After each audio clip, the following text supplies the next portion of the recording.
Hey folks, how's it going?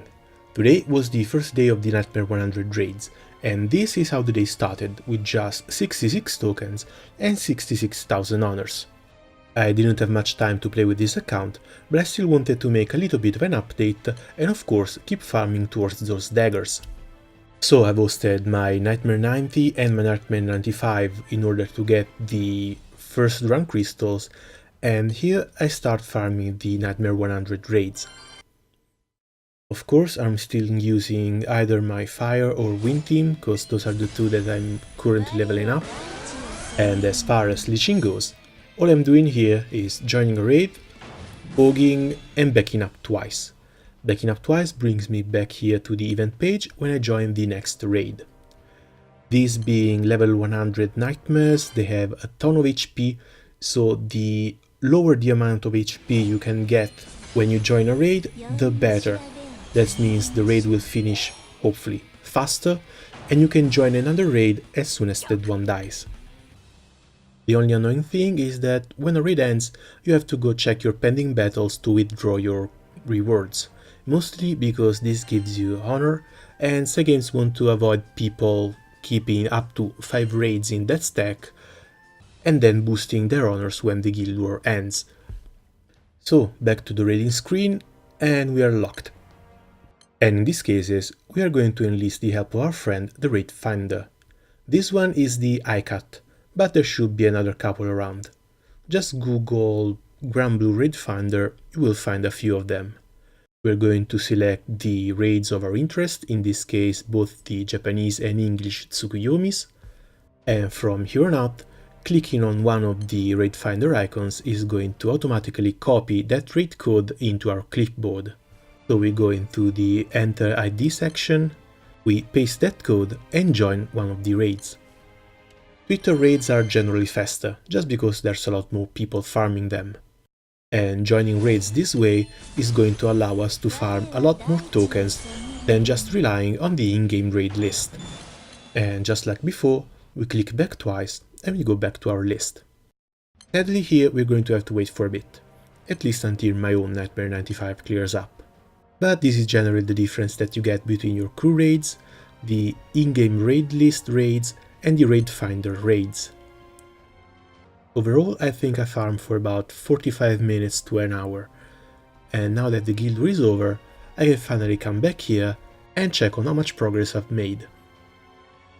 We went up to 3,200 tokens, that's very good, 179,000 honors, 118 of which were done just today leeching raids. So, our 4 Sky Blades right there, let's see if we can get lucky.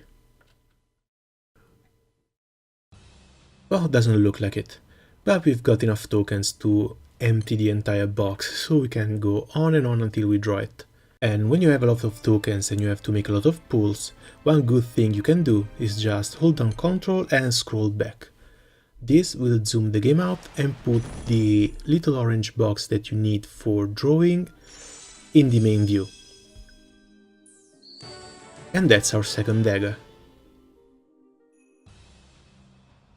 Now I'm going to reset this box and keep drawing for the next. Back on token draw. Again, the first draw is fine like this, but as soon as we get our menu, I'm going to zoom back so it's a bit more comfortable rolling the next times.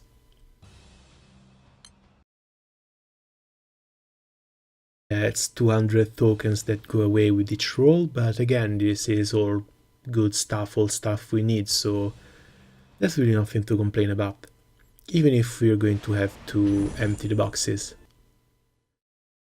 But hey, this is dagger number 3.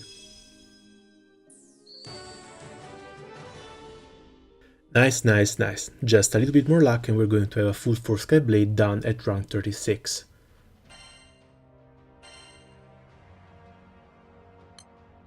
So we are down to our 4th box, and this is the last dagger that we actually need from this guild war.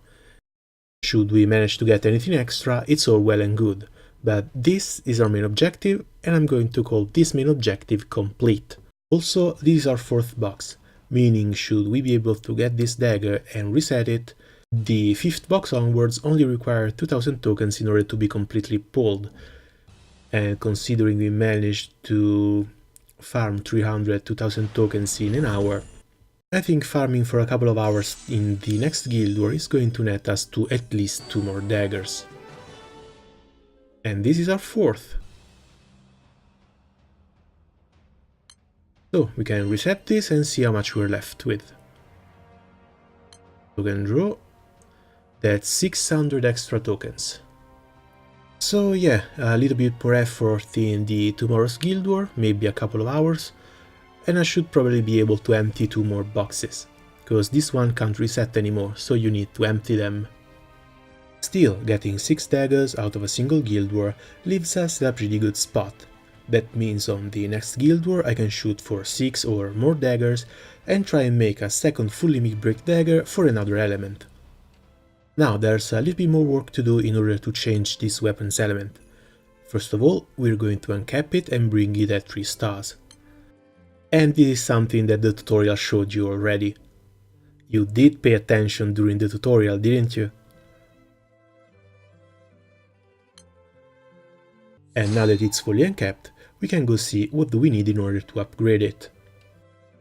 For that, we have to head to Sir Carter's shop and go down in the Weapon Series tab. In here we have our Revenant weapons, and by clicking on the Foresky blade, we can see our weapon list, should we have more than one. And here are the materials for the first upgrade.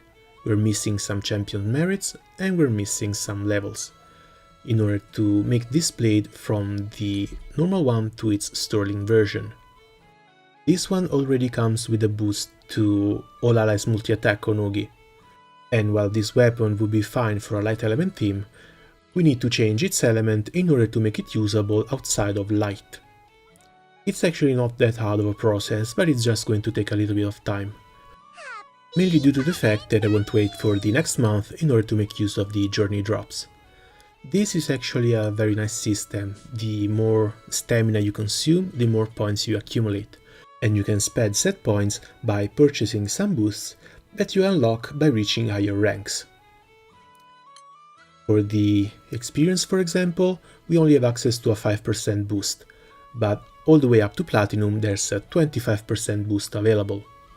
The ones that I want to make more use of are the boost to upgrade experience and boost to grand success rate, because 25% more experience for each weapon that you fodder, as well as a 30% increased chance of getting a grand success, is going to greatly reduce the amount of fodder that we have to put into that weapon.